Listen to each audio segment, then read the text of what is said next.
The global economy is expected to grow by 3% annually over the next half-century.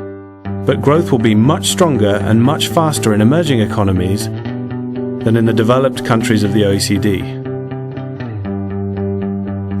The United States is the world's biggest economy today, representing 23% of global economic activity. GDP will shrink to 18% by 2030 and just 17% in 2060. China, which produces about 17% of global GDP today, is expected to pass the US to become the world's biggest economy. It will produce 28% of global GDP in 2030 and should stay at that level through 2060. China's growth, and that of other fast-developing emerging countries, will be driven by a better educated and more productive workforce. India will also benefit from population growth. It will jump from 7% of global GDP today to 11% in 2030 and 18% in 2060. Population aging, on the other hand, will drag down growth in many countries and regions. The euro area is the world's second leading economy, with 17% of global GDP.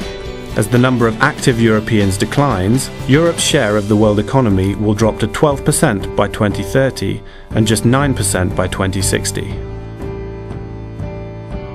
Japan, which accounts for 7% of global GDP today, faces a similar crisis.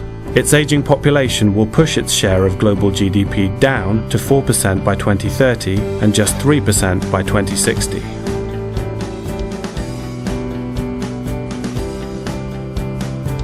Today, the 34-country OECD represents 65% of global GDP. This will drop to just 43% in 2060, smaller than China and India, and well below the combined GDP of emerging economies.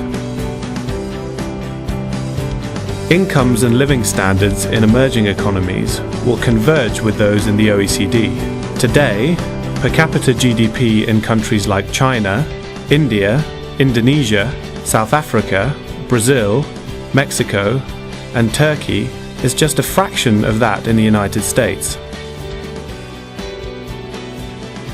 After 50 years of rapid growth and shifting wealth, the emerging countries have drastically reduced the income gap with the United States. Richer OECD countries like France, Italy, Spain, Ireland, Greece will see their per capita income fall when compared with the US. None of these OECD projections are set in stone.